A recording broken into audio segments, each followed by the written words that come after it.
Bad Dog Comedy TV. It's live comedy on YouTube, and you're watching The Fandom Show. Now give it up in the chat for the hosts of The Fandom Show.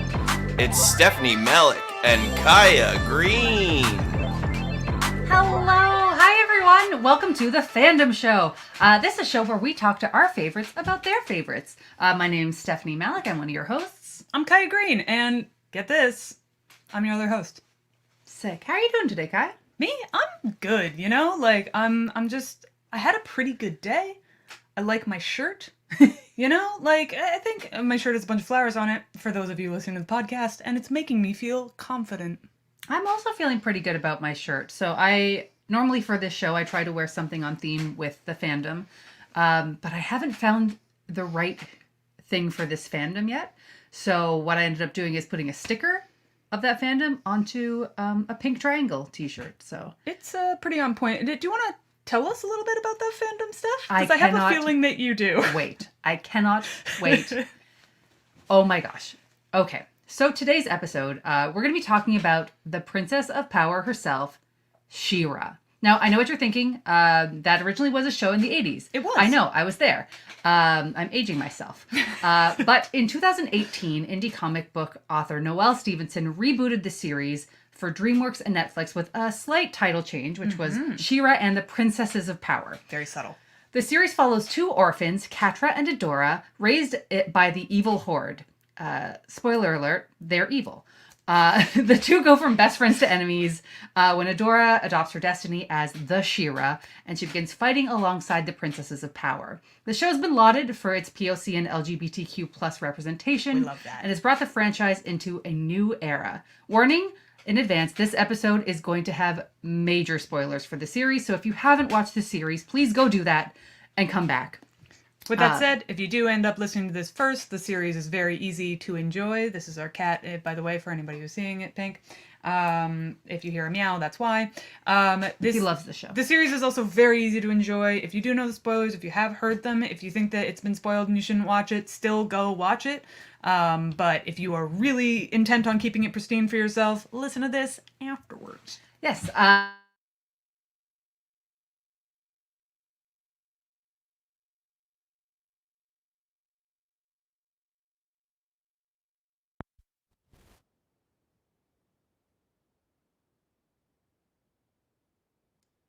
Hi there, everyone. My name's Connor. I'm the tech for this show.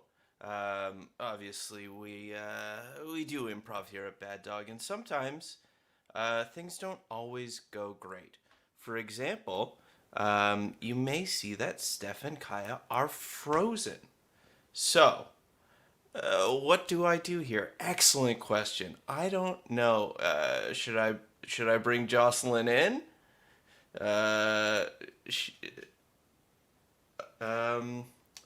Great. I'm getting texts from Steph. Oh, she's gone. Anyway, I'm gonna bring the Gatekeeper in, and we'll just chat. And Jocelyn, you can give me a thumbs up if you want to join. Everyone, give it up for my friend and yours, Filipe Dimas. I've finally done it!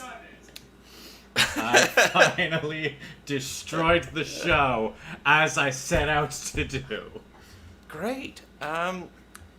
Speaking of fandoms, today you were sending me some very interesting messages about a shared fandom. Oh, yes. I know exactly what you're talking about. This is turning into Marble Olympics episodes now. And let's see if Jocelyn would like to say anything about the Marble Olympics. Did somebody say I don't know anything about Marble Olympics? Because I'm here to talk about She-Ra? It's me, ready to wrest the show back from your evil hands. Well, I feel like I should do what they were going to do and read your bio. Oh, amazing. Okay. I will confirm and deny which parts of it are true in real time. Would you like to be on screen while your bio is read? Or is that You know the what? most Yes. awkward thing in the world? It's so awkward, but I say go for it. Okay. And then give Here us we like go. a rating of how proud you are of each credit as it goes Okay. on. Yes, All perfect. right. Yes, good. First thing I should mention, of course, is we're a registered charity here at Bad Dog, and if you like what you're seeing, if you're having a good time, if you're having as good a time as we are, you can go to baddogtheater.com/the Fandom Show and send us some money as your virtual ticket, and you'll get a tax receipt, and that's great. Speaking of great, we have to give it up for Jocelyn Geddie. Jocelyn is a writer, comedian, best known for her work on New Eden, The Snoopy Show, and The Beaverton, for which she received 2 Canadian Screen Award nominations for Outstanding Writing in a Sketch Comedy Series. That's She's true. I the forgot about that. co-host of I Hate It But I Love It, a pop culture podcast for which she won the Canadian Podcast Award for Best Host in a Series.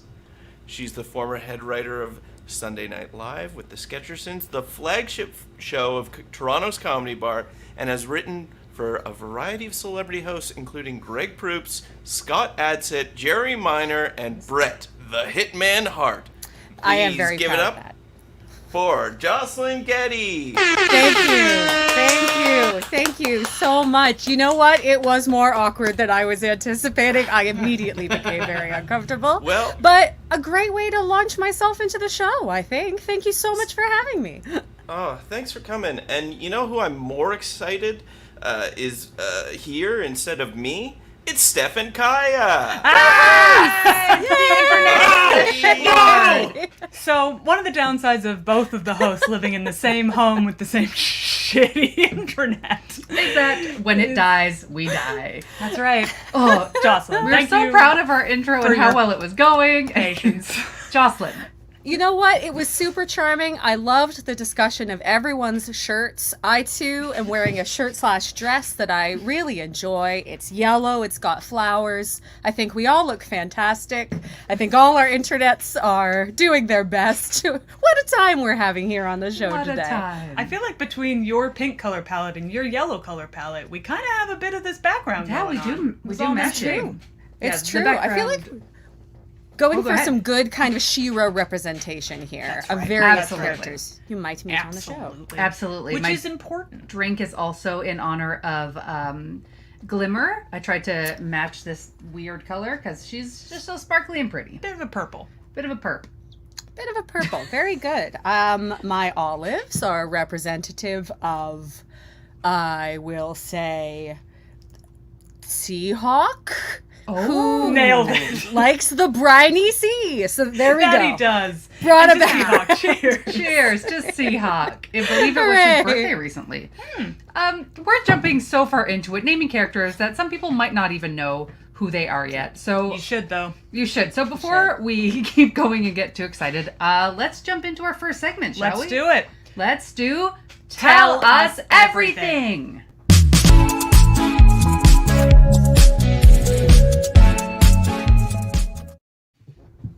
It's catchy, right? Catchy. It's It's catchy. got music. Super Little catchy. I love it. Every Keep it time I on. come back dancing. Okay, so many questions to ask. So little time. I feel like normally one of the questions we ask is have you gotten anybody into She-Ra or anything like that? But we're the people that you got into She-Ra. So I'm so excited to hear more about your backstory on it. So first of all, just like how did you get into the show? Were you a fan of the original show? Were you just getting into the second one? What's the deal? Oh, that's a great question. I will say that I was on the cusp of being interested in the original show. I, too, am a child of the 80s, also dating myself. But the original She-Ra is an extremely different show. In the animation industry, we describe shows like the original Masters of the Universe, He-Man and the Masters of the Universe, and She-Ra as being toyetic. And what that means is basically used to sell toys. And love that. that It is, works. it takes a skill, I believe, to come up with a concept that will yield toys that children want. I do think you have to have an insight into kids' minds. Alternatively, you have to be the protagonist of Big and be under some kind of spell from a wizard machine. Nonetheless, a skill. But I will say that I always found it just a wee bit remote for me. The new She-Ra, as created by Noelle Stevenson, completely blew me away on so many different levels, because it takes what is a toyetic show and turns it into this vibrant explosion of character dynamics, of really deeply felt and precise emotions that are relatable and so important to kids, but are also relatable at any age in your life. Its commitment to diversity on every single frontier in terms of sex, gender, body size, race is extraordinary. And on top of this, it's a rad-ass, super funny, fun action show. Like, there's absolutely nothing wrong with it. And it is, I think, my gospel in this world to bring this special show, which is already a huge hit. It's not like it needs my help. I'm sort of the person standing beside the juggernaut being like, did you see this juggernaut? And it's like, yes. It's big. It's very tall. It's Look an at 8-foot this! woman. Wow! Who knew? We all knew. We all knew because we saw it ourselves. But That being said, nonetheless, a lot of people are willing to dismiss it right off the bat because it is animation, and I think a lot of adults tend to see animation as that's for kids. It's not really for me. It's sort of the Avatar: The Last Airbender effect, I think, for me, and that a lot of people don't understand how watchable it is as an adult. absolutely. Or how much Avatar gets into these complicated storylines and plots and sort of extended arcs for characters that are involved. I mean, again, followable if you're a kid, but would be engaging to any adult. Absolutely. Yeah. Wow. Well, you put that so well. I can't imagine putting that better. And completely agree on all fronts. The second question I was going to ask kind of is in the same vein, but if you want to sort of like expand on it. So what resonates with you the most about this show? Like when you were watching it, what was the thing that was like, nah, I must love this juggernaut forever? That's such a good question. Oh my goodness. There are so many different things. I think I will say that the core of She-Ra as a concept is about, finding your true self, being able to transform into your true self, alter egos, all reasons that it's completely embraced on an LGBTQ level. But I think what really gets to why I love the show is that its central theme is you are innately lovable for who you are already. For what you already have, for what you already do, there's nothing you need to change. You are lovable. And every single character over the course of this show goes through an arc where they learn that in their own way, their value is innate, which I think is so special. I was thinking about it too in light of everything. Follow me on this. Everything that's been happening with Simone Biles, who I think has done a tremendously courageous thing in looking at the world, being like, do tricks for us, and being like, no, actually, I am worth more than what I do. And it's a bit what happens in this show as well. The characters realizing that it's not about the things that you do, but the person that you are. So that's one huge thing. The other very surface level thing is I am not immune to the charms of many different princesses. I would like to watch a show where the main girl can transform into a boss-ass giant whose pet is an alicorn. Like, I am not above these things. I am not hard as rock. No, I am human still. So you hook me with the alicorn, and you keep me for the profound exploration of inner worth.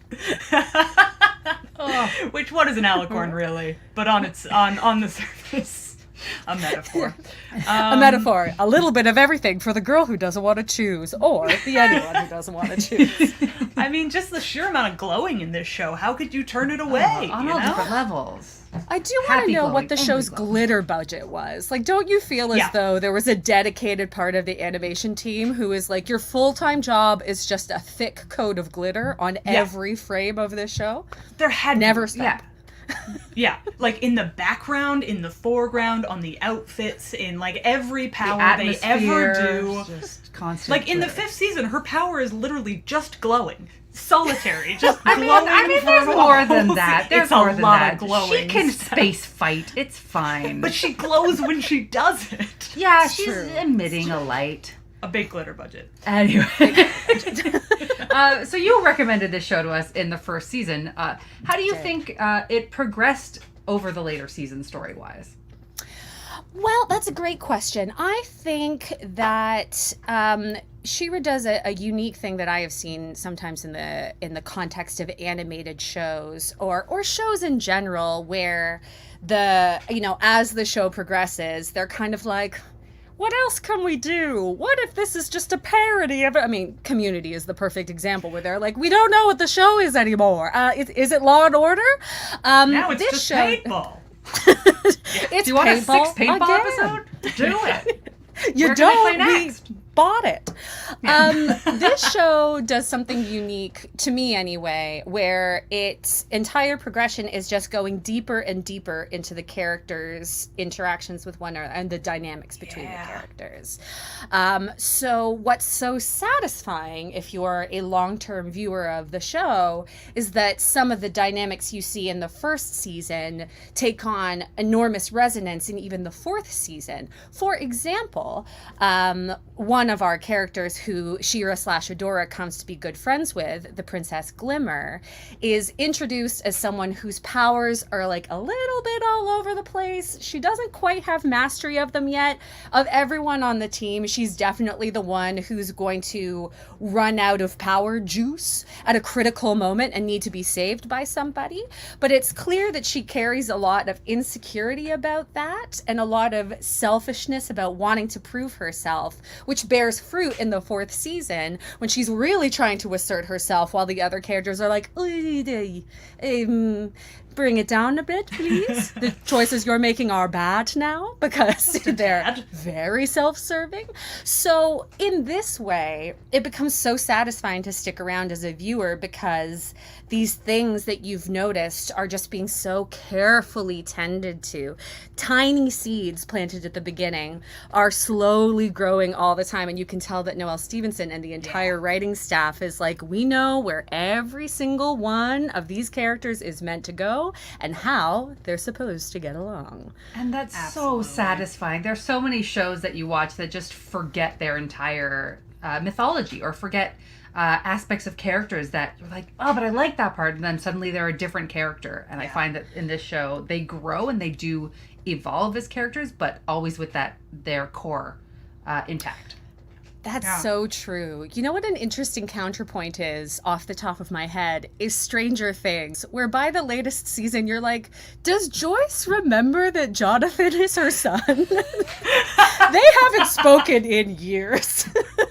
Yeah, and like kind of by the third season you're like, you should all just accept what's happening at face value at this point, right? We're not doubting this. It's been 3 seasons. There's a monster. We're on We've board. all seen the monster, or we know someone who's seen the monster. Yeah. Multiple times. If at this point we're doubting each other, we're bad friends. Yeah, we should Bad break people up. and bad friends. Let's just call it quits. Move out of town. Yeah. I also think that it's interesting because over the course of the series, they literally grow up. Like, if you look at, I think you pointed this out to me while we were watching it, Bo's voice changes over the course of the series. Their animation changes. They become, like, more full-figured or taller, or, like, you actually see them grow into sort of adult people, and I feel like all of the plots sort of match that. You go from watching this kids show to suddenly realizing you've been, like, watching a graphic novel for 5 seasons, you know? Yes, absolutely. I think that's a fabulous observation. I know that when Noelle Stevenson was developing the show, a lot of emphasis was put into taking the characters who in the original show were all kind of like fun, sexy vamps. Like every single character has the exact same body type. What if everyone was a pinup girl? Every single person is wandering in being like, I hope my bathing suit doesn't fly off in front of the horde. But Noelle Stevenson has said that they wanted to take the show and put Adora more in the place of like a young teenager, because that's such an important stage in your life when you're going out and you're like, I know everything there is to know about all of it. And you quickly realize that that is not true. So you followed the characters from such a vulnerable, kind of juicy, delicious story point in their life to them being who they're going to be as adults. Yeah, absolutely. There's the tiniest detail. This is probably too specific for anyone, but one of the things that they did in the animation for Catra, who I could go on about Catra for ages. There's a lot to unpack there. But in the earlier seasons, she has little tufts here right beside her ears. And apparently that's because kittens have different fur when they're young that they get rid of. So later on in the show, she no longer has the tufts because she's grown up. Like, that's such care So and much detail. Oh, it's so smart. It so makes me good. mad.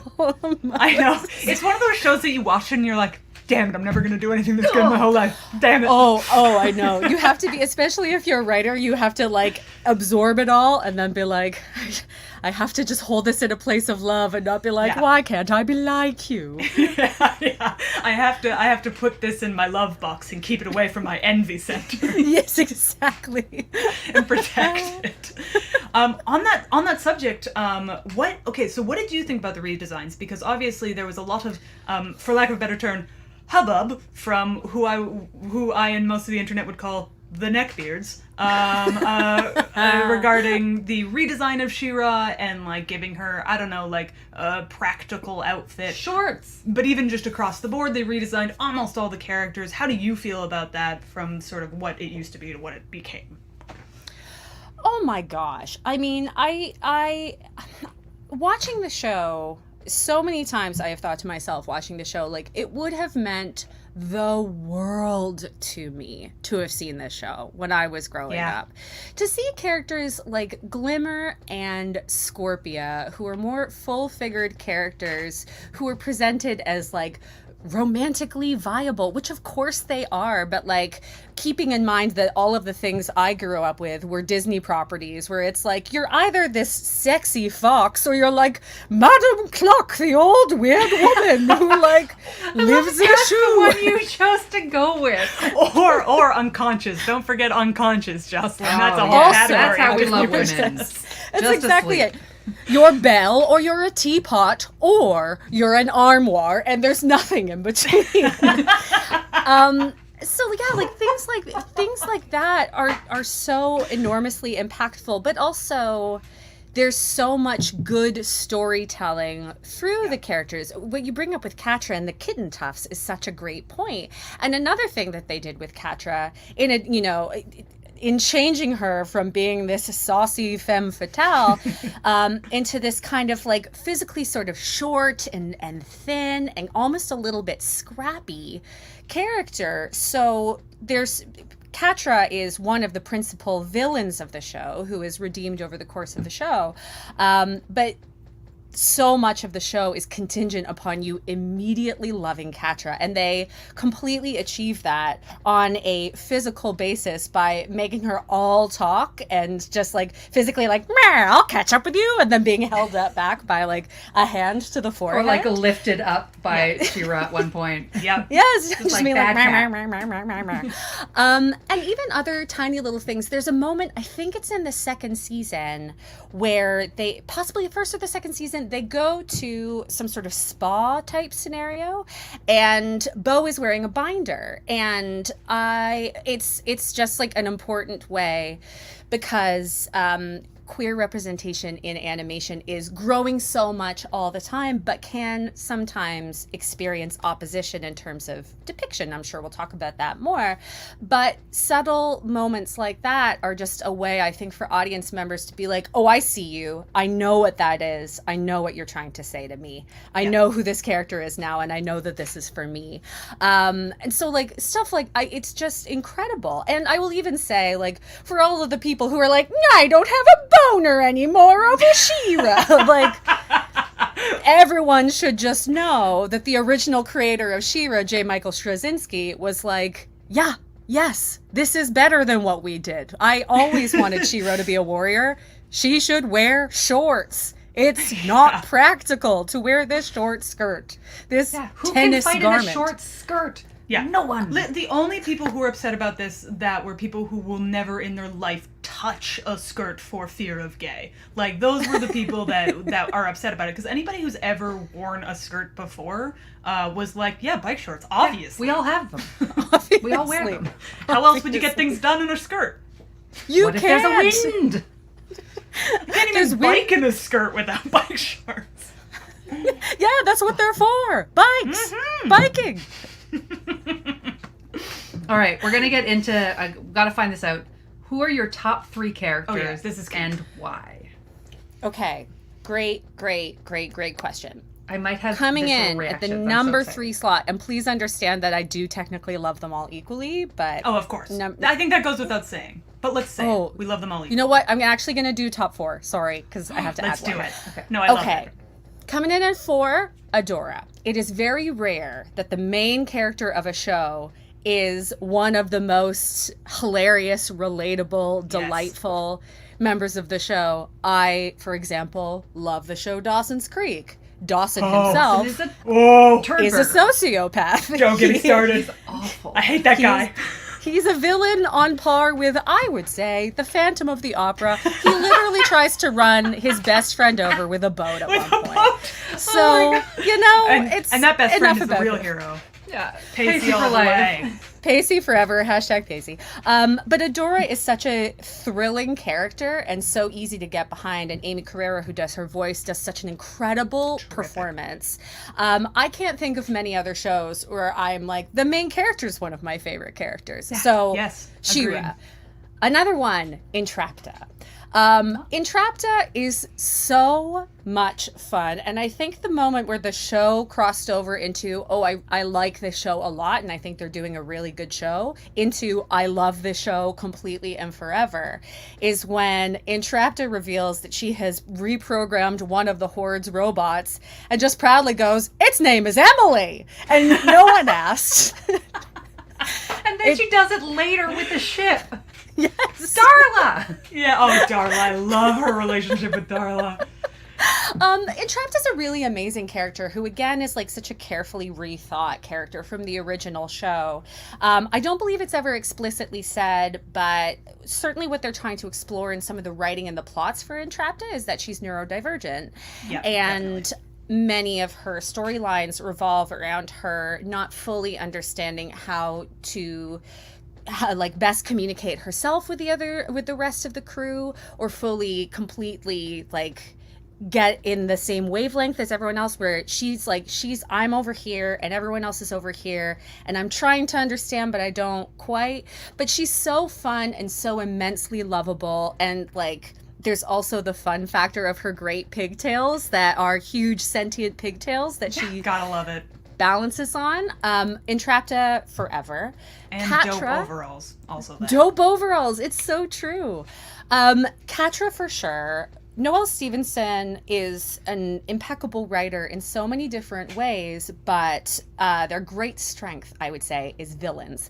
And if you have never read Nimona, a graphic novel, which is a masterpiece. Yay, It's Nimona! so good. Been a fan of Noelle's since this book. Get this book if You you've gotta never read it. read it. It's terrific. I picked up Nimona, I would say, one morning, and within an hour, I was just like, Nimona. But Catra, I mean, I really do think that the entire show is contingent on you loving and understanding Catra. Yes. And in addition to being brilliantly performed by A.J. Michalka, the arc for Catra really perfectly embodies that theme I was talking about understanding your value. And I also think it's so cool what they were able to do in terms of presenting you with a character who is lovable, you know, despite their flaws, but also held to account for the things that they do. And those things existing in synchronicity is a difficult thing to accomplish in a show. They pull it off beautifully. My most favorite character of the entire show, what's coming. and the character I aspire to write for the rest of my life, is Scorpia, as Scorpia! performed by Lauren Ash. Canadian. Canadian Lauren Ash, genius Lauren Ash. This is one of the most surprising decisions in the show for me. When you first meet Scorpia, who's a member of the Horde, who, you know, again in the original show presented as a villain, and Scorpia is the most delightful character in the entire show. She is pure love. She really believes in herself. She Such loves self-awareness and everyone. confidence. Like, awareness, Yes. not necessarily how she impacts other people, but she knows herself and she knows what she's about. And she's just, I think her intro line is like, I give great I'm a hug. hugger. Yeah, I'm a hugger. I'm a hugger. She's just like, this is me. And got 2 Scorpia, moms. I think she got 2 moms. It's true. I think when I was a kid, let's get personal, everybody. do I it. think Let's do when it. I was a kid, I really struggled with finding friends, and I really struggled with kind of feeling good enough and knowing how to find people who appreciated me. And so when I saw Scorpia, whose entire story is like, I can see that you do not care about me as much as you care about somebody else. So what if I tried harder all the time? It's so I was like, relatable. We all, yeah. Interesting. Interesting. Yes, single very tear rolls down cheek. Yeah, go on. Yes. So the fact that Scorpia's arc is all about her again learning that she deserves better, and still, spoiler, coming to a place where she's able to fully embrace Catra with full forgiveness is just magical to me. Like, I feel like that summarized my entire process from like age 11 to age 30 of being like, I'll find myself, and then at 30 being like, it finally happened. Good. We did it. Good. There's late bloomers and then there's me. So Relatable. Scorpia truly forever. Yes. Oh man, absolutely. Just because I know you want to answer this question, Steph, and I know I want to. Do you have like a different answer? Maybe just like a little faster. Just A little faster. Okay, obviously, as a blonde-haired, blue-eyed, sporty-esque Yeah, you love lady. Catra. I get it. Yeah. I mean, I cannot deny that while watching this show, I fully identified myself with Adora and definitely made Kyah into a little tiny Catra. You can't maybe tell right now, but Kyah is smaller than me. A little tiny cat-like body. And Just a little bit. yeah, so I definitely imprinted some of that. Also, Catra's my number one. Anyone who wants to talk about this, I'll talk about it forever. But the thing that was really fascinating for me about Catra is it really brought to light stuff that even my therapy didn't open up, of just like me when I was younger. I'm not going to get into it too deep, but the way that I lashed out at people and watching that happen from a cartoon character from a distance was like, oh no. Because here I'm thinking like, I'm Adora, I'm a badass fighter. And I was like, no, I was Catra. Yeah, you have way more in common with Catra than I was do. Catra. Yeah, I vacillate between Catra and Glimmer, who are basically the same person. One raised in a nice place, one raised in a not nice place. Nature versus nurture. Yeah, Another interesting question that they deal with a little bit. Yeah, so Catra's whole storyline just makes me cry, makes me laugh. I adore her so much, and I love the care that they took with this character to, show you her deepest vulnerability and then help her get to a place of peace. Oh, I can't get too deep into it. Also, just a real shout out, Wrong Hordak. Wrong Hordak. He's a late addition. He Yeah. comes only midway through season 5, but so quickly and so swiftly stole my heart and became one of my favorite characters in the entire show. Wink. Oh, he's the voice of the audience. He's just a delightful little treat. Yeah, he's great. I can't even give you much more than that, other than everything he does is perfect and I love him. Yeah. A solid answer. Yeah. I would say my answer is exactly the same as yours, Jocelyn, except Yeah. I would switch out Bo and Entrapta. Entrapta. Because Yeah. for me, Bo was the one that I looked at him and I was like, I want to be just like you. You're like, I feel like so much of, I was more of a Scorpio, but like I wanted to be a Bo, just like so confident and like capable and just so enthused about their friends. Like Bo and Scorpio both have that thing of being like, I'm just so happy to be with people. This is great. And Bo has those superpowers where he's surrounded by people who have all these great, amazing, magical abilities. And Bo, without having those, still manages to be on par in terms of skill and what he brings to the table. And what he brings to the table is communication. Yeah. And like team morale. And Although, healthy masculinity, which we'll get into later. all right. Yes, it's true. Okay, so here's a question. Top 3, like, episodes, moments, things that, like, really stick out to you as, like, a viewer of the show. Oh, okay. My top moment is the episode, the I Remember episode, where She-Ra is basically brought back into the Horde and kind of like reality Yes. phases out. The it's so storytelling good. is so good. It's so good. There's also a moment, I believe this is in the same episode or in and around it, where She-Ra has a very satisfying confrontation with Catra, where she's like, I'm not letting you basically gaslight me into believing I'm responsible for everything that went wrong between us. I'm not having it. I will not. It is such a like, this is, you know, Healthy it's like... boundaries. Healthy boundaries! It's kind of the equivalent of when the Thor hammer goes to Captain America, but with emotions.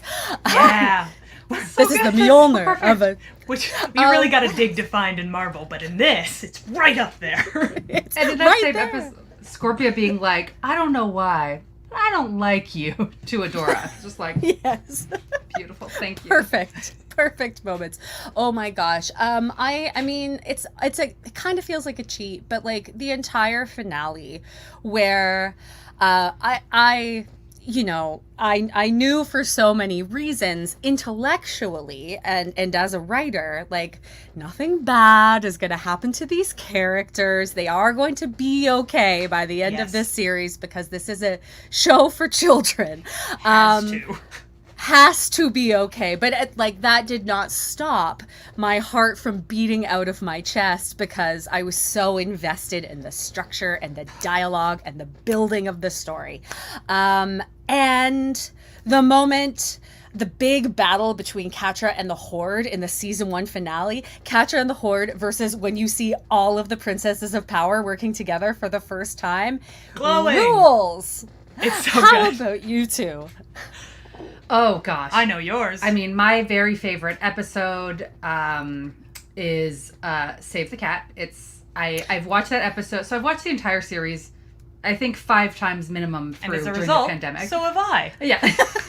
Good. But Princess Partner Prom and activities. Save the Cat and Corridors. Those 3 episodes I think have a special place in my heart. Corridors is once again, spoilers, so many spoilers. Don't watch this if you are afraid of spoilers. Catra is on Horde Prime's ship and trying to decide how she wants to deal with the situation, whether or not it's to support Glimmer and to try to help her get off the ship, or whether it's to turn them over to Horde Prime and partner with that side. And then in the end, obviously, she chooses to save Glimmer for Adora and send her off the ship. And that's beautiful, but you get to see flashbacks of them as children and Catra's refusal to admit that she was wrong and apologize.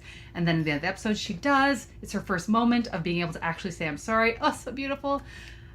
Princess Prom. Yeah, that's the one I was gonna 100% for that suit. Catra This in that Catra's suit. How dare you? Also, it's just a very tightly written episode of television. It's tightly I find. written. Like, I love the representation of Scorpia as like this tall, like big femme, and then Catra as this tiny little like butch energy. Oh, so cute. Tiny butches for the Tiny win. butches. Sorry. Hooray! Which brings us to, because we're a little bit running out of time for questions, and I feel like this is one we really wanted to talk about that you brought up at the beginning. Representation. Like this show was so amazing for representation. Like, what are your thoughts on that?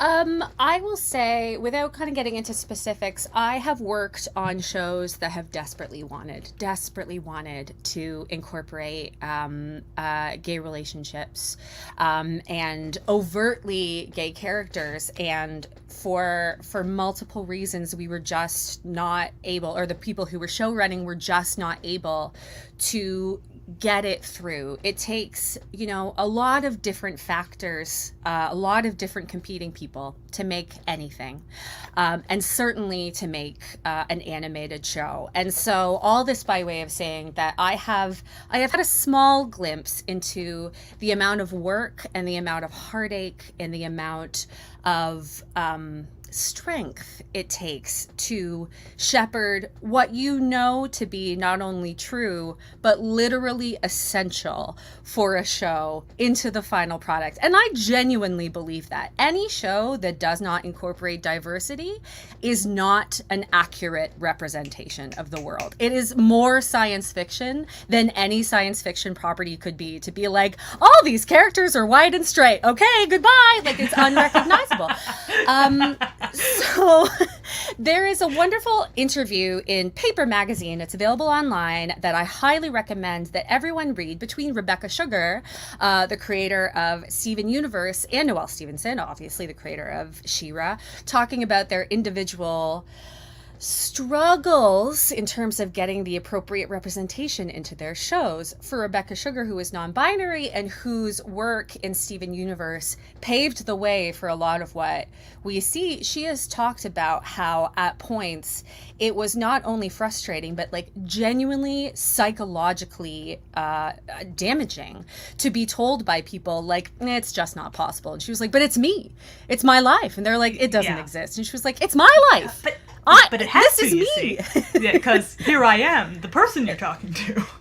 It's The link to happening. that article is in the chat right now, so like, please take a look at it perfect. if you haven't. Yeah. Thank and it's you. like, kids won't understand it. It's like, I mean, they will because I speak to children. I'm not in a bubble. We know a 2-year-old who, when asked what Kyah is, they go, non-binary. That's it. Kids are not the problem. Kids are not the problem. Kids are not the problem. Kids They get it. Get it. But at any rate, it's a wonderful interview between these two creators because in addition to quietly recognizing their own and each other's struggles, they're also being like, yo, so here's how I did it. So for Noelle Stevenson, they knew from the beginning of the show that, guess what? Adora and Catra were gonna be into each other! And it is baked into every single scene that they have together and every single Hey, moment. Adora. Yeah. Every single time she every- says it, it's just Including lesbian pride flags literally baked into the backdrop of certain episodes. Yes, completely. That is a real thing.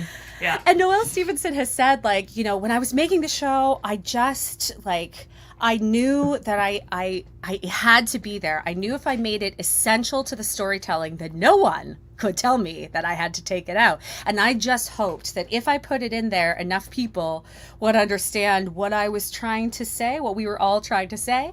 And I certainly feel like the first season came out and Tumblr was like, yo, are they gay? And she was like, yeah. I mean, who knows? I don't know. Say this loud enough on the internet and DreamWorks will let me do it! They have explicitly said of the characters that unless it's said in the show that every single character is queer. And it's never Assumed said queer. otherwise at any point. Until proven otherwise. Yeah. Yeah. Yeah. And I don't think they ever made anyone fully straight. Yeah, not to mention the diversity of race and that, like, everyone is just looks different and no one discusses it because why would they? Everybody just is. But many of that Totally. representation that they were alluding to in the character design is based on the races of the voice actors as well, I believe. Which is also Which excellent. is rad. Fucking right. Sorry, effing right. We've already sworn. You're way past that point. Sorry. Sorry. Don't Yeah. watch if you're little. Sorry. Legit This is sorry. grown up That's She-Ra talk. I remember though, because I completely agree. I remember watching the first season and seeing those moments between Adora and Catra, and my I grew up in the 2000s brain, in the 90s and 2000s, brain was just like, this can't be. They gotta be gay. I mean, I'm reading into this obviously because I read gay things into literally everything I ever watch because that's the only way it was presented to you. everything's gay yeah, in my of brain. course. Exactly. But like watching this, I was like, but they can't. Are they actually gonna? Are they gonna do it? And I feel like the whole 5 seasons are like, are they gonna let them do it? So when they finally get to the point where you're like, it's canon! Like I lost my shit. Because I lived in a world where you would see that. Yeah. Yeah. I lived in a Pride world- rainbows erupted across our apartment. Yes, because so many of us lived in a world where you would see it baked in, but never get to see it be canon. You know?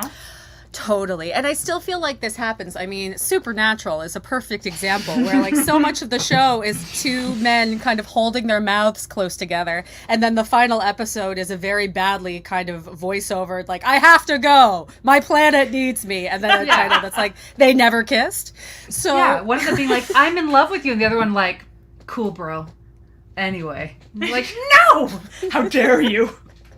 It's I okay, that's watched still 7 going on the seasons. internet. That's still like Misha, who plays Castiel in Supernatural, is still kind of punking the guy who plays Dean Winchester about it on the internet. Anyway, that's a whole other episode I could do. Very true. I know. I feel like we're getting into like the really, really fun stuff, like the diverse stuff. And well, you know what? I'm just gonna come out and say the gay stuff. The gay stuff is fun. But just as we start talking about the gay stuff, I feel like I should mention that like this show is meant to be a very positive space for nerds, but unfortunately we have a bit of like sort of a troll problem. So it's not even like a fun cave troll. It's just kind of like a guy on the internet. And he's a bit of a gatekeeper. He tries to like prove people are fake fans by like giving them trivia and stuff. So just he shouldn't show up because we've changed our password like a dozen times. Great. So Perfect. don't worry about it. But if he does...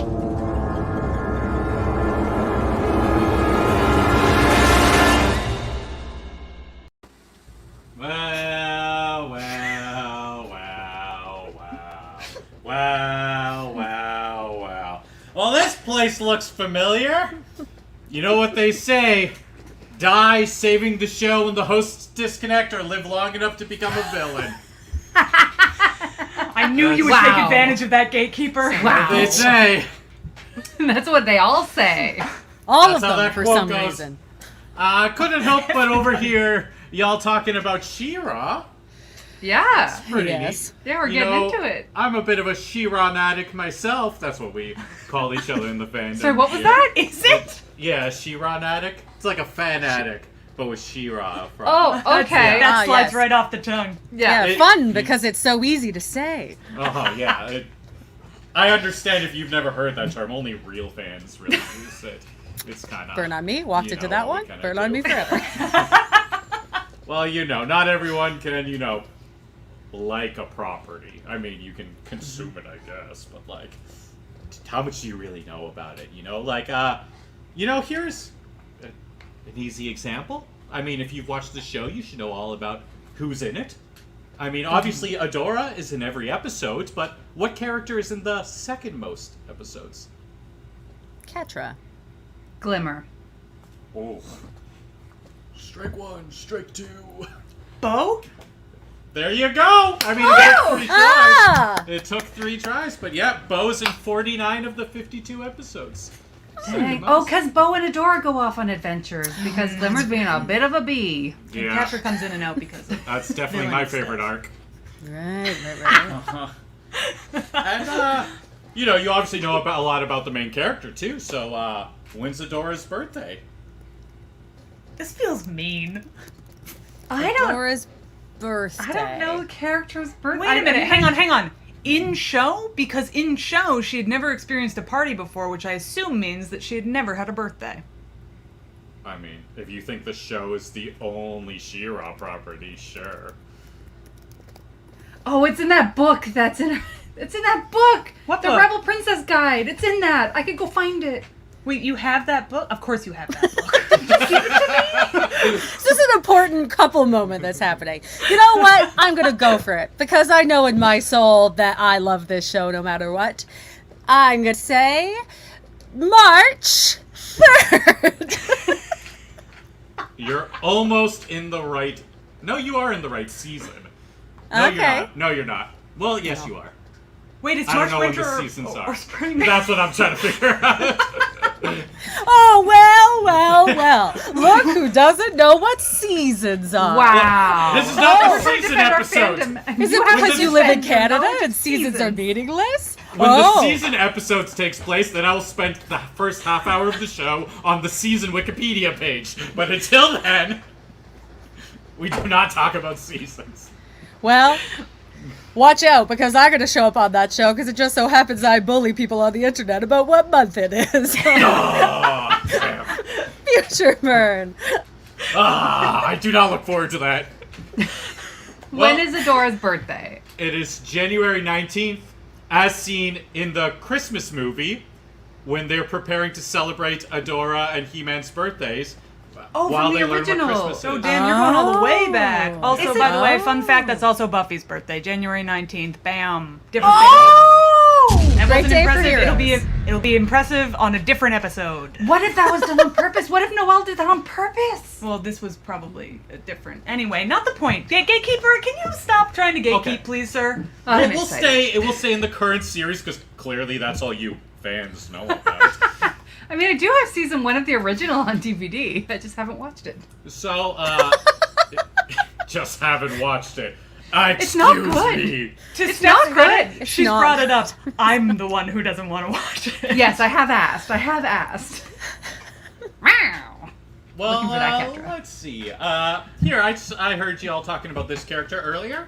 So, what does series creator Noelle Stevenson claim Scorpia's favorite band would be?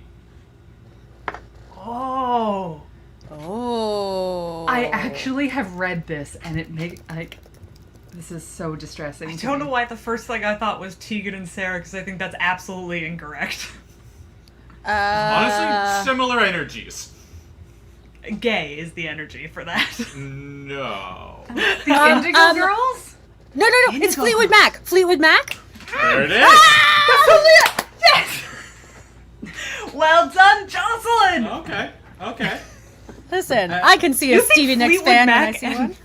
You think Fleetwood Mac and Tegan and Sarah have similar energies? Have you Yeah, listened and to the either of energy those is artists? vibes. That's the energy. I think the energy is breakups. Yeah, Yes, that that as is well. the energy. That I'll give you. Barely sublimated rage. Alright, how about this one? Wrong Hordak is gifted an apron. What text is written on that apron? I know this. It's because it's not the thing you think it is. It's not kiss the cook. It's No. like kiss the chef or something. Like something off-brand to that. I do think it might be Kiss the Chef. I think you might be You right. I think think? you're right. I think you might I be do. I right. think so. It is Kiss the Cook. I was right the first Written, time. We written overthought in it! first one's writing. Written in first ones, yeah. In first one's writing, that's right. Which you can translate, fun fact. Do you know how? You go online to a thing that says first one's writing translator, and then you look up Happy Birthday Steph, and you find a way to translate that via first That one's writing. happened. It's apparently just English written backwards, whatever that means. Oh, okay. Very good. Yeah, Interesting. I don't know. I mean, I know a lot about it. I only communicate. I'm sure you Wait a Right. second. Yeah, no, that's how I do my taxes in first one. I spend a lot of time on the phone with CRA. Yeah, audited many times. In a lot of So trouble. much. Many times they don't appreciate the homage. Okay, is that all you got for us, Gatekeeper? Come on. Well, now I you mean, challenge would me. you like to be really stumped? Yes. I can really stump you. I'm so Do it. bad at trivia. Okay. What was the connection between the 1985 original She-Ra series and the Barbara Hambly 1984 fantasy novel Ladies of Madrigen? Women. Great question. Oh, Women. shockingly Can't close. say I'm wrong. You cannot say I'm wrong. They both I'm have out. a character named Perfuma. I don't know. Shockingly close. They both have a character named Scorpion, Adora, Catra, Clever. Surfer Agora Catcher Bow. She-Ra. She-Ra. Oh, it was so In good. How fact, dare you? It's so Mattel was worried another toy company would buy rights to that book and make another She-Ra line, so Mattel paid Hambly $25,000 for rights to that book and just never did anything with it. man. We all learned Okay. something. All right. Yeah. All Well, right. I'll be back once your internet crashes again, but until then, have fun with your little chit-chats. Rude.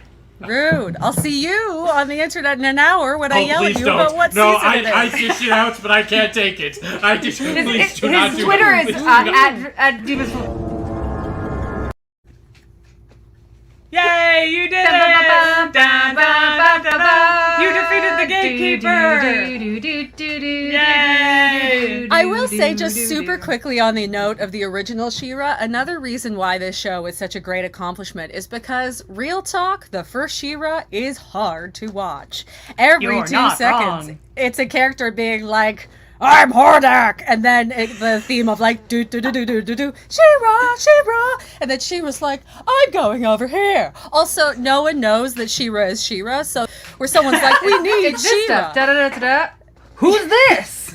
I don't Could know. this completely similar person Oh, it's be? She-Ra. Yeah, they're very much like She-Ra needs to be here, and Adora being like, "Great, I have to go to the Powder my nose. store to the powder my nose." well, see you never. And then 2 minutes later, She-Ra, She-Ra. Oh, Yeah. fuck, it's She-Ra. I kind of want to see the sketch of just like slightly to the left of her transformation, everyone being like, so that's glowing. Everyone sees that, You right? can see Everyone her. sees the She glowing. just changed her outfit, like right there. Like, Yeah, She-Ra's ass hanging out, just like Yeah, desperately full trying to butt. pull on a dress. trying to do that changing like you did in the change room when you were in grade 8 of just in your shirt. Yeah, the whole like, don't, guys. Turn around. Except instead of don't, it's She-Ra. Don't, And Catherine just in the corner being like, She-Ra. yes, wow. Oh, what an boy. awkward teenage energy. Toyetic. I will say the transformation sequence I love so much. Oh, in the new one. homage They to did Sailor such Moon. a good job with the like Sailor Moon / She-Ra kind of transformation that I get excited about it every time. And they also Oh, did that in the new absolutely. He-Man. The new He-Man has a transformation sequence in the first episode of it that is very Sailor Moon / She-Ra vibes of just like glittering blue background and grabbing the sword. It's great. Hard to pull off a good transformation sequence. 9 times out of 10, I would say that I'm like, let's move it around. This is one of the few examples of a show where if the transformation sequence wasn't there, I was like, oh. No, Yeah, it's or a- they did a short version where it was Yeah. just like sword, hair, done. Like, no, I want the sparkles. Get that animation guy in here. We need the sparkle guy. No, he's moved on to the rest of the office. He's just spackling glitter to the desks and wall now. Stressful to get it off. It's so chunky. So chunky. Hurts if you accidentally brush against it. Dangerous. It's like stucco, man. That stuff's awful. Looks great, but is it worth it? Yes. Well, all right. All right, that's why we hired him. I have a new theory that they tried glitter on the first season, decided to nix it because it was too hard, but couldn't get it off the rest of the seasons. Yeah, every single script for the rest of the show was like, and once again, we just want to apologize for the mistake we made years ago that we are still paying for. And if you'd please like to turn to page 1, I am sorry again for everyone. Shield your eyes, please. Not only from the glare, but from the blowback. We're going to want to move those pages as gently as possible. Too much wind will dislodge the glitter. Again, eye problems. No breath problems.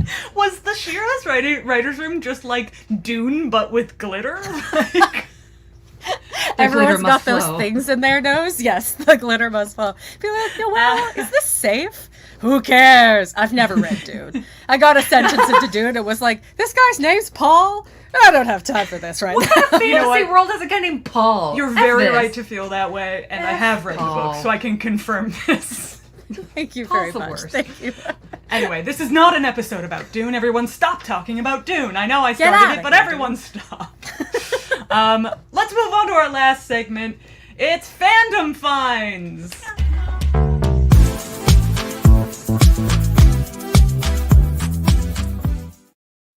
Great All right, jams. fabulous. I know, right? Those bumpers are by Sean Murray, the one and the only. Sung by Andrew One and Wong. only. It's a good time.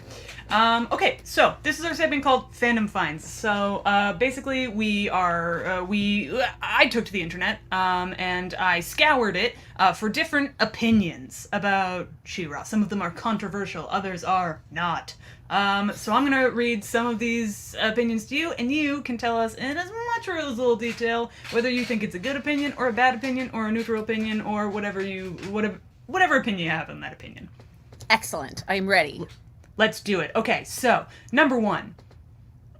Steph is already upset. Here we go. Let's do it.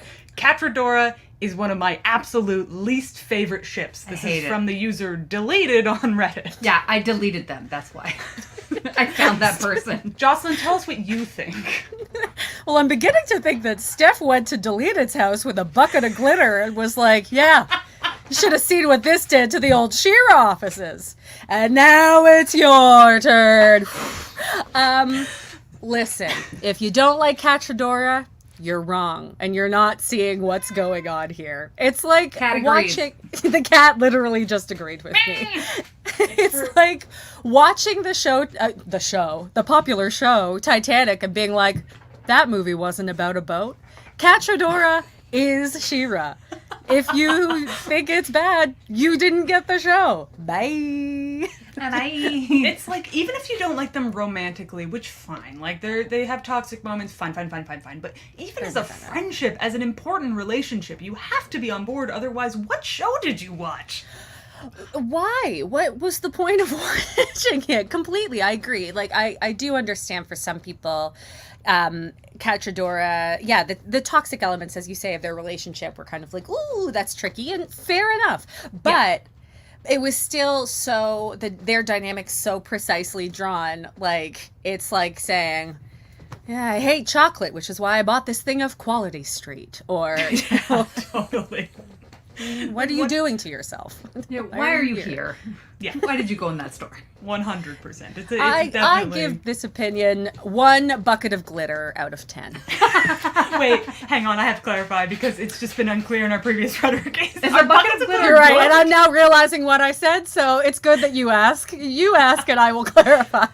Okay. So is one good? Yeah. Oh no, we'll How do many it is on a bucket of case-by-case glitter basis. good? In This is case. okay. This is okay. I'm going to amend what I said because we have established in the canon of this show that glitter is dangerous. So I'm going to give it a too much on the glitter scale. Too much glitter, Too much glitter. hard I to do get need off your glitter. hands. Not Yeah. nice. Too difficult. Just a She-Ra's writer's room full of glitter. Okay. You want me to read this next one? Oh yeah, do it. Okay. In season 4, Glimmer did nothing wrong. I thought it was reasonable and pragmatic to take lessons from Shadow Weaver. This is from Raddest Roach from Reddit. For those who haven't seen the series, in season 4, there's a bit of a division between the friends because Glimmer is the queen and she is making decisions, including making some questionable alliances with Shadow Weaver, who is sort of a witch character that was formerly of the Horde. And the one who is the reason that Adora and Catra were originally pitted against each other. Yeah, a bit of a narcissistic mom figure. Bit of a shitty mom. All right, discuss. Here's what I will say about this comment. I think if you cleave it in two, one part of it is on the cusp of being right, and the other part is flat out wrong. Is it flat out reasonable? Flat out glitter. It's full glitter, and the other is only a bit of glitter. What a confusing metric we've come up here today.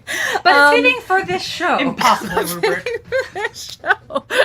Let's change it all the time, so it's just impossible to stay on top of what we're talking about. Reasonable and pragmatic to use the powers of the superpowered witch to help combat the Horde, of which the witch belongs.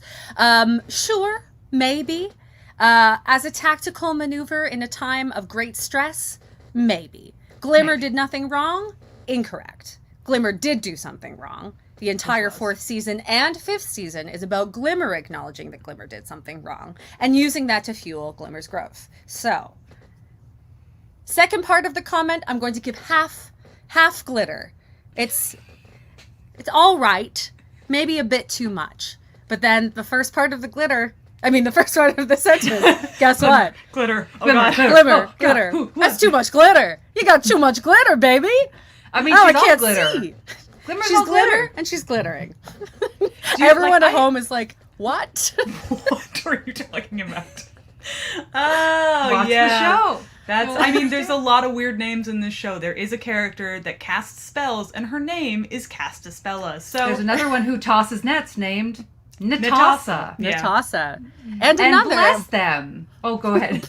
Bless them. Oh, another voiced by Noelle Stevenson named Spinnerella, like the DJ from Salt and Pepper. So, But bless Something them for everybody. acknowledging those original names that they were gifted, I guess, and bringing them into this world and being like, you know what, whatever. This guy who likes to have a whip, he's tongue lashor, whatever. They do make fun of his name, which is very ironic coming from a woman with a scorpion tail named Scorpia.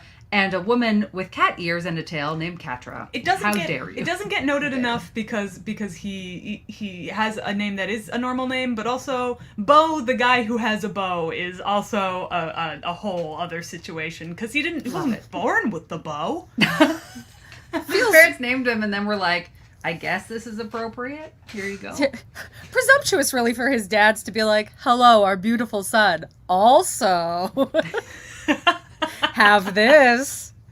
For reasons that will now unveil, your name is it. But you're not allowed to use it because we don't like war. So just hold on to it. Yeah, 100%. Okay, cool. So we're behind Glimmer, but not in a she didn't do anything at all wrong. She was awful. She was so badly behaved. Bad Glimmer. And I love how they resolved that in season 5. You can't say that Catra's bad and then say Glimmer's good. It's true. Two sides of the same coin. Okay, here we go. Next one. Seahawk and Bo out here putting an end to toxic masculinity. I love how they hype up powerful women and people in their lives rather than get all salty about it. That's from Rebel Rules from Reddit. I like the use of salty for Seahawk. Agreed. Wonderful use of the word salty, absolutely. Rebel Rules, I give this comment a perfectly acceptable amount of glitter. Imagine, if you will, if you grew up in the 90s, ooh, it's just a little Bonnie Bell glitter gel. You put it on your Here on cheeks the and chest. it's an Urban Decay powder puff. Collarbones. You can eat it, apparently. It's supposed to be marshmallow. All you know is you glimmer like a glowy person. I love the characterization of Seahawk and Bo. Seahawk is one of the great comedic characters of the show. There's few things I love more as a comedic archetype than a confident, cheerful idiot. Yes. And Seahawk repeatedly shows up and is just like, hello, everyone. I was here to help, and then I set a boat on fire, and now I'm in trouble. Save me, please. He is extremely attracted to Mermista, who's like, all right. Not sure why this is my vibe, but all right. And Bo is almost to me like a corrective of Xander from Buffy the Vampire Slayer. Yes. Because Xander started out as a character who was like, Buffy, I'd better sleep with me. And then by the end of Buffy, Xander is kind of like, I'm right about everything, and Buffy had still better sleep with me a bit. Whereas Bo is, as you mentioned so beautifully before, Steph, Bo lacking powers in the same way as everyone have them is not something he holds in a difficult or bad place in himself. He's confident in what he brings to the team, and he knows that his gift is community and love and support and being everyone's hype man while also being his own hype man. Bo rules as a character. So well done, Rebel Rules. Great comment. Completely agree. Like, I don't know if I can name a show on television in the adult realm or in the kids realm that has a better relationship with masculinity than this show. Like, it is unbelievable how good this show is at dealing with healthy masculinity. Completely. A huge accomplishment. Yay. Yay! All right, we got our next one here. Skipping ahead a little bit. This is from a deleted user. It's Horde Prime is a hottie. And then 3 little emojis with hard eyes. You got it. Thanks. So Thanks, a lot Connor. of people seem to have like really big attachments to Horde Prime. I gotta ask, what are your thoughts? I mean, What a sigh. I mean, I'm with you. I'm with you. there are lots of things. There are lots of things on my gravestone. Anyways. R.I.P. Jocelyn. There are lots of things. I would say that, like, Hordak, his whole... Okay, 2 things about this. You have to understand that I have had a long-standing joke with my beloved partner, the one, the only John Blair. Amazing. Check him about out. He's such a good Hordak. Because Hordak in the original series, his whole thing was about transformation. And so we saw an episode where Hordak just blasted himself off into the sky, and Hordak, in his rocket ship formation, looks a lot like a penis. So we have this long joke of, like, Hordak blasting off into the sky going, no one call me a dick! And then everyone on the ground is like, well, now that you say that, and then he turns around and is like, what? Who said that? Don't! I'll hear you. All right, here I go. And they're like, I mean, but it is. And he's like, no, unacceptable. So watching Hordak, in the back of my mind, I'm like, well, no one call him a dick. There are lots of kinds in conclusion. What do you two think? I think it was a choice to go from the last question about healthy masculinity to this question. Just a supreme asshole. Just what a dick. I will say, I love Horde Prime as a final villain and like the concept of and like, his reveal. His reveal is terrifying. awesome, like going from Hordak, who was scary but like starting to reduce in fear and in favor of Catra, to then like immediately hit you with this Horde Prime character who is just like, oh, by the way, I'm way more powerful than everyone here. Was awesome. Hot, very. though, was at no point a thought that went through my head. I wasn't like, oh man, this is both evil and sexy. Yeah, I've never liked evil men characters ever. No. Like, I've never had a crush on the evil men character. I'm always like, what about this nice one over here? But the Who quiet seems one, like- he doesn't say much. Yeah. There are the people in, growing up watching Buffy, there are the people who like Angel, and there are people who like Oz. And Oz I is was secretly an the best Oz. character. He is. He's the best he of the is. male characters by some He margin. is. This is Yeah, happy by a- masculinity. Yes, confident, knows himself, not gonna bite you. All of these things are great. So yeah, I mean, crushes once on a month. Hordak Prime. Yeah, well, you're right. Once a month. Yeah. If you're lucky. I don't know what I'm saying. A valiant attempt, Jocelyn. Thank you very much. Anyway, evil men aren't that sexy as That's far true. as this cohort thinks. Don't Yes, be evil. Don't be evil. Be cool. Don't be evil. Just be cool. All right, great. Okay, so this brings us to our next question about another character we haven't mentioned at all, played by the incredible Gina Davis. Huntara and Adora should have been endgame. Also by deleted. These people deleting their accounts. I didn't delete this one. Love the idea of all of I was these like, people it's jumping Catra. onto Reddit. Yeah, either you going around with your glitter bag, or just everyone going onto the internet and being like, well, this one's far too spicy for me to stay. I'll say it and then I'm out of here. No one can know what They'll never I've catch done. me. Yeah, like kind of the equivalent of a fun piece of graffiti that's kind of nice. Like someone tagging a house with "Have a nice day," running for it. They'll never get me. I disagree with this comment. Huntara and Adora are not endgame. They have completely different lived experiences. Huntara deserves someone her own age who has experienced similar things, or who maybe has not experienced similar things but can appreciate what Huntara uniquely has been through in living in the wastes for some time. Here's what Huntara's endgame should be. She should get on a softball team with her little sister and tear it up in the waste. And when she's not done that- give it up.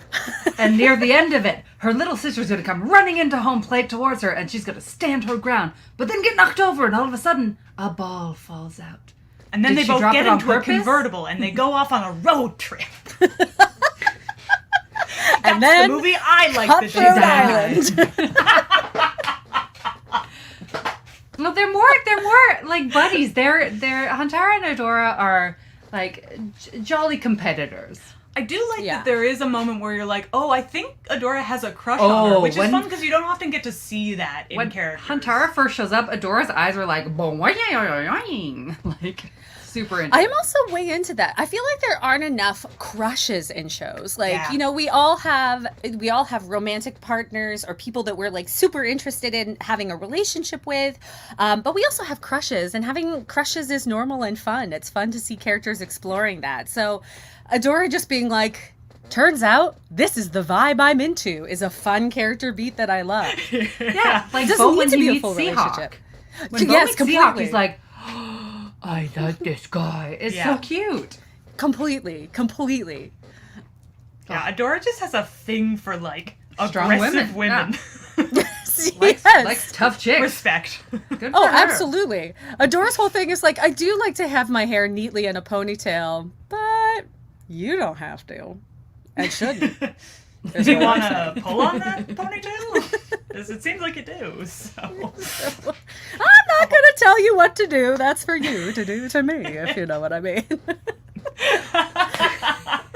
Yeah, so Steph and I were talking about this earlier, but it should be noted that the reason that half of these questions are about relationships and or characters is because this is the horniest fandom. It's such a horny fandom, and I bless them and their... Like, the fan art of this fandom is so beautiful and so raunchy sometimes. And I'm in it for, like, the sweet stuff. Which there is a lot of as well. There's It's a lot not of like as hardcore well. porn, to be yeah, clear. like this, I will point out this beautiful little thing is by Fernell. She's a Toronto fan artist, really talented. And there's a lot of really beautiful stuff. But then some of it is just like Katra going to town on Adora.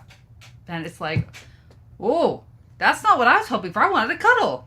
I want a sweet little cuddle. I've never seen that. How Kyah- deep are you going? Kyah, I follow a lot of hashtags. Okay, on we'll talk about Instagram. this after. Anyway, let's go to the next opinion. What did y'all think about the new He-Man? Chris Siddiqui, thank you for asking. Have Chris not Siddiqui, watched what a more than an great episode. question. I started the second episode. I got nervous about it. But then Andy Hull, a friend of ours, was like, nah, keep going. I was like, okay, I will. Jocelyn, have you seen it?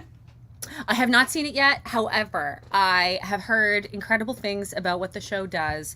I will also quote wonderful Andy Hull, who I like to paraphrase him. I believe his comments are like, when a certain type of person devotes their reaction to a show to being like, it's not exactly the same as when I was a child, then you know it's probably doing something good. Like Yes. anytime the criticism is like, it's not a Xerox, I feel reasonably certain that I'll find something to like in it. So Yeah, we'll see what I absolutely. think.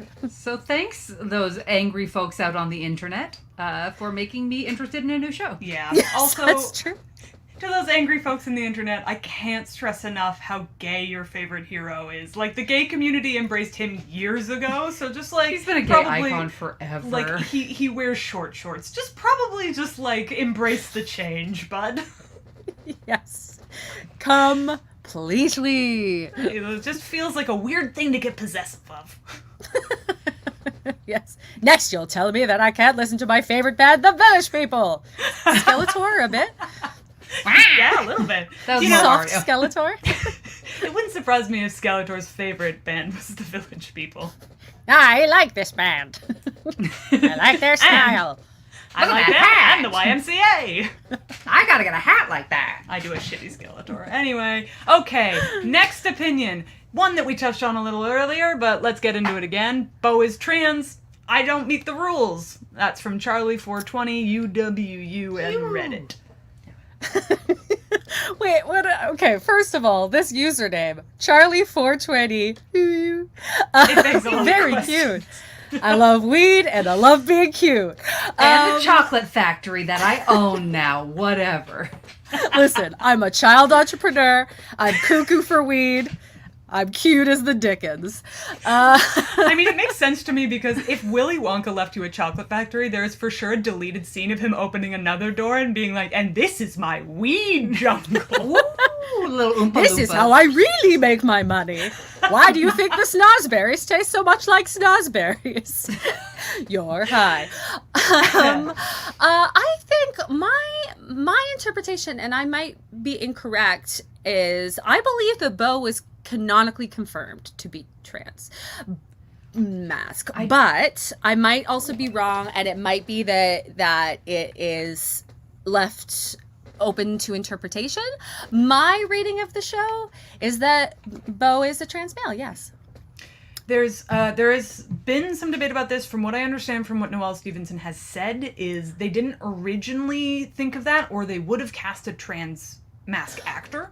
That was their official statement Which on they it. did for another character who is a trans man. Yes, but what they did say is they love the interpretation of it, that in another world they would have been very happy to do that, and that if people want to read it that way, they are in full support of it because it makes a lot of sense. And I see what a lot of people are behind it, and I know I personally am. Absolutely. Though I do love that he's a cis man with that sort of positive masculinity aspect to it, because I think it really expands masculinity in that way. I think that there's, someone who was raised in our society not masculine or not as a man, still having that healthy masculinity. Or sorry, people who are raised in a society not as a man, I think have a different view of masculinity and that take on it. Yeah. Sometimes. And I think the fact that he could be a cis man is quite beautiful, that he's still in this world in Etheria, is so positive Yeah. and so giving and so non-toxic. But Jocelyn, that's how you read it as well, right? It is, but I love what you're saying, and I feel like that's a very good decision on the part of the creative team to be like, yeah, you know, had that been something that we had baked into the concept from the beginning, this would have informed our casting choices. But it is there for you if that is your interpretation of Beau. So either way, I feel like there's something for all of us, especially because it's like there are other trans and non-binary characters on the show. Yeah. So, like, I think it would be difficult if it was like, is there a trans character? We don't know, but maybe, but kind of hopefully you can infer, which is always the problem with every show in history. Yeah. It's like, we'll dangle this tiny thing and then someone will have to come out at the last minute to be like, you were wrong to think that. Yeah. All of this by way of saying that this approach is great. Yeah, 100%. And I think there's a lot of people who read into various different things. Like, I've heard lots of different ideas that, like, Perfuma is a trans person, and, like, Vista is trans, like, a bunch of different sort of interpretations of it. And I say that's great. Like, if there are people you see yourself in, regardless of how they were born, that's fucking awesome. I mean, when I was a little trans mask kid, best I had was Spider-Man. That's as good as I could do. I was like, there's a soft boy in tights. Love it. And now we have this cornucopia of things. So I say good job for the whole show. Okay, this is the last one that we found from a very specific user. That is, Kyle is secretly one of the best characters. This is from @Kyah Green. Just now. What's funny is @Kyah Green's not even my handle. I wrote my At own the handle Kyah wrong. Green. What a twist! Thoughts on Kyle? Thoughts on sweet I Kyle? love Kyle. I love Kyle. I love Kyle. It's just a correct thing about the dynamic of any group of kids that there's always one kid, almost like the Thompson in Gravity Falls, who everyone's like, Kyle, and Kyle's like, oh, don't, like, Guys. oh, help. I think I love the Kyle because I'm the Kyle in most places. the Like, Kyle. Also why I like him. yeah, where everyone's the Kyle. Like, I can't think of a sportings class in my entire youth / adolescence where it wasn't like, don't kick the ball to Jocelyn, and I was like, don't kick the ball to me, and then someone would, and I'd be like, why did you do that? And we would lose, and everyone would be like, Jocelyn, and I was like, you know who I am. I'm not pretending I'm not the Kyle. Years from now, that term will have resonance. So Everyone's like, what are you talking about? You keep yelling, I'm the Kyle, and no one knows what that means.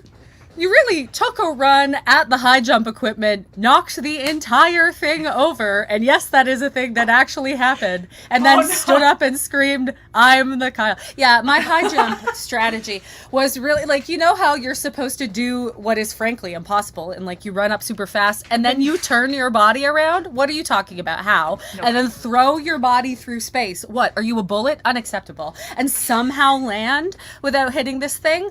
This is not physically possible. And I don't care how many gymnasts have successfully done it. So I, using this brush to demonstrate, was just going to be like, and in this scenario, I sort of threw my body forward. I knocked straight into the pole, landed on my face on the mat, and I looked over and I saw one of the big stands wobble and fall, and then the other one wobble and fall. And I don't even think I apologized. I think I got up and I was like, well, you're lucky that's all that happened. I'm the You Kyle. like stuck the landing. The big bow. If you think about it, a 0 is a 10. That's just missing a piece. You know, That jump was 1 glitter out of 10. Meaning minimal glitter, which means good. We have to talk to you about your daughter. She keeps giving herself 1 glitter out of 10 and then telling us that she's Kyle. We're scared for her. we think she might be living in approximately 2018. We're not entirely certain. I'm quantum leaping. I'm the Kyle. Just running in circles, yelling, I'm quantum leaping. Confidently strutting hither, thither, and yon. She feels good about herself, at the very least. We could say that. She's confident, and we like that. It's a real Scorpio vibe happening. Look, we're all the Kyle. That's what this show's so beautiful for, you know? We're all the damn Kyle. Absolutely. Jocelyn, very final question, because we've talked so much longer than we normally I'm out talk. of This breath. is the best. If someone was about to start She-Ra for the very first time, what advice would you give them? I would say go into it the same way you should go into any piece of art, with a completely open heart, and be prepared to see a lot of yourself in what you watch. And the other piece of advice I would give is share it with a special kid in your life. Not because you need to be a kid to watch this show, but this would be a great show to watch with a kid that you love, when you want to spark deep discussions about identity, anxiety, how to fit in, what happens when you don't fit in, how to communicate with others, how to get through difficulty with friends, how to assert yourself, all of these things. It's a great conversation starter wrapped up in a delightful rainbow colored, stupendously queer package. That is what I would say. Oh, But I can't think of a better way to put it. That's amazing. Yay! Wow. Jocelyn, thank you so much. Hope you had fun. This was I had absolutely the best time. Everyone, this was just a reasonable amount of glitter all the way down. I feel absolutely thrilled to have quantum leaped into this moment in time with all of you. I hope that everyone listening and watching this, I hope that you all rate everything with glitter from this point forwards. whether Never you know what that again. means or not. We don't. You decide. That's the beauty of glitter. Okay, Jocelyn, where can everybody find you? Well, if you have children, you can find some of my work on Apple's The Snoopy Show. I am a writer on that show. I also have some fun projects that I cannot talk about yet coming out that mean the world to me. So keep an eye peeled. I will hopefully be able to talk about those soon. And then you can always find me on my podcast, I Hate It But I Love It. Talk about things that we love and hate, like the never-ending story and the deep angst I have about it to this day. And most recently, we're doing a baseball month, so you can join us talking about things like Major League and The Natural, and Field of Dreams. It's a lot of fun, and I tell a lot of embarrassing stories on it. So if you enjoyed hearing about me destroying an entire high jump, well, buckle up, I guess. Also, many of the things that we mentioned in this episode, including Big, do get discussed in Dawson's great Creek. detail. Dawson's Creek, it's true. Highly recommend. It's a phenomenal podcast. Very, very good. Absolutely. Please check it out. Yeah, it Thank got you me so through some much. surgical recovery. I Oh, would bless maybe you. have gone insane if it weren't for that podcast. So please go check it out. I hate it, but I love it. Yay. Available wherever you get your podcast. Absolutely. It's true. Steph, where can they reach you? Please reach out to us, follow us, compliment us, don't insult us, please. We're so delicate.